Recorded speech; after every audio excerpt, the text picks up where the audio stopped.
Yo, what's going on, guys? Welcome back to a brand new video. The New York Knicks fold down the stretch versus the Utah Jazz, on the road. And by the way, if I look mentally drained, it's because of this Knicks game, and also it's it's not even 12 in the morning. It's like 12:10 in the morning when I'm filming this, and then I have school in a few hours as well. So I'm doing this for you guys. Shout out to my man MH. I was like, should I make a video? I feel like I'm just talking about the same shit all the time.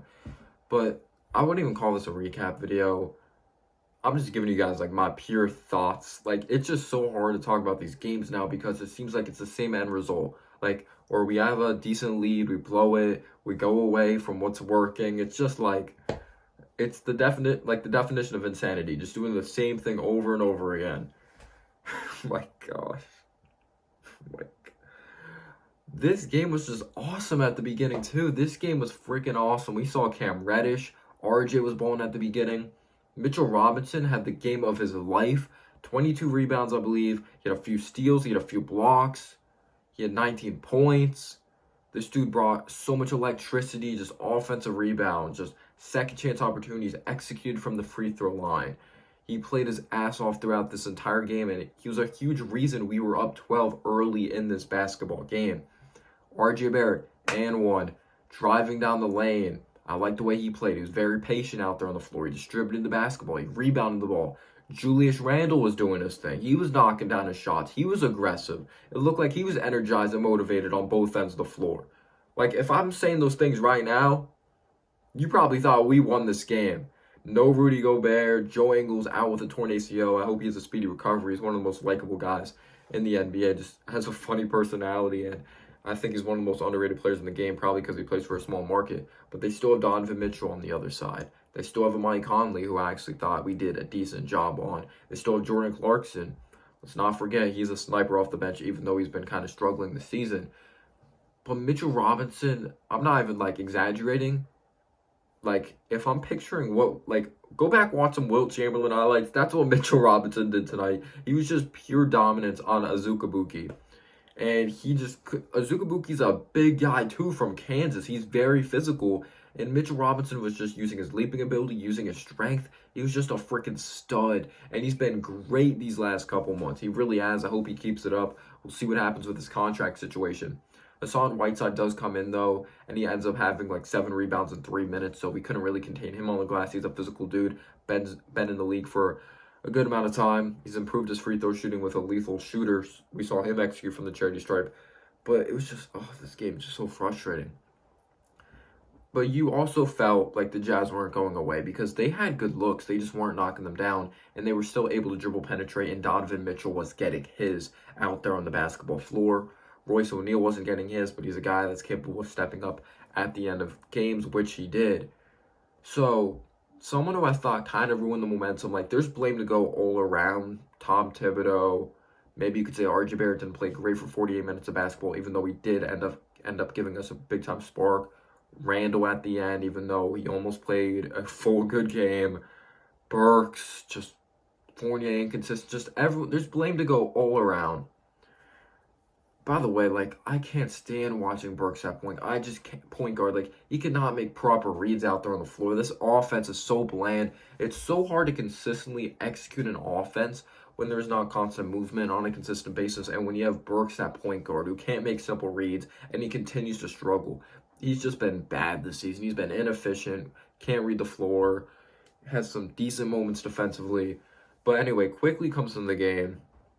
This was probably his worst game as a pro. We know Quickly is this erratic player, and that's one of the reasons he's not going to be a point guard to me. And I'm one of those guys, I hope I'm wrong. I don't want to be that person that's oh, Quickly's not a point guard, and then I'm happy when he doesn't turn out like a point guard. When I say he's not a point guard, I hope he ends up blossoming into a point guard and proves me wrong. But there's much more than just passing the ball when it comes to the point guard position. It's taking the right shots in the shot clock, slowing down the offense, playing at the right pace, and he takes the worst shots ever. He can't create on his own. He looks lost without Derrick Rose out there on the floor. He can't create consistent separation. That floater that went down his rookie year, it's not going down. He's inconsistent on defense. He was just bad on both ends of the floor. He just was not good. Just Nerlens Noel struggled. The Jazz bench was just amazing for them. Compared to us, I don't have the stats in front of me, but at one point it was on the screen. The Jazz just they just killed us. They did. We were able to get in the passing lane, come up with some huge steals, and Cam Reddish actually had an appearance in that first quarter. Believe it or not, Cam Reddish did. And I actually thought he played decent. He played in the second half as well. Did he have some crazy numbers? No. But it's hard for him to have any consistent offense when he hasn't really consistently been playing with these guys in a live NBA action. He still needs to build chemistry with these guys. He still, like, of course there's going to be rust. He hasn't consistently played, so he airballed his first shot. He was long on a second three, but he did a good job drawing a foul, attacking the basket, reading the passing lane, getting up in guys' jerseys, came up with the steal, even though it ended up out of bounds. And we were actually designing plays of him cutting to the basket, so hopefully that brings a brand new element to this offense, so it's less bland. Just, oh my, it's just so freaking disappointing. Like, I'm not even I'm not even angry. I'm not even upset. I'm just used to it because it's the same story every game. It really is. So the Jazz just get their shit together. If I'm being real, they just do. They look better. They end up entering halftime with a 1 point lead. Third quarter comes around. I'm just putting prayers out there. I'm just putting prayers because we know we suck in the third quarter. We're just absolutely terrible. Just everything good that's going on, like us moving the ball, just playing as a collective unit, that kind of goes away at the beginning of the third. The Jazz, it looked like the Jazz were going to run away with this game at the beginning of the third, but then RJ Barrett turns up. RJ Barrett turns into an absolute beast in that third quarter. Keep in mind, he did not have the most efficient numbers, but he had this big-time moment here, which kept us in this game. RJ Barrett, second chance opportunity, laid it up and in, drove down the lane. This is a play that would have been a turnover in years past. RJ Barrett in transition, Donovan Mitchell looking to pick his pocket, but RJ recognized, always about to pick my pocket. I'm throwing it behind my back and knocking down a mid-range jumper. RJ was not efficient tonight, but I'll say this right now. He playmaked well, he rebounded, he played hard. There's a difference between playing hard and playing smart, though. He had some costly turnovers at the end of the game. But he is by far the most mentally tough player on this team because can the Knicks go a game without a freaking technical happening? Like, I swear, a tech happens every game. Fournier picked up a tech today. It wasn't Randall. Just like this team lets stuff get to them so easy, and it's so frustrating to really watch out there on the basketball floor. But this was a very back and forth game. But let's get into this fourth quarter, though. Like, Fournier knocked down some shots. He missed some shots.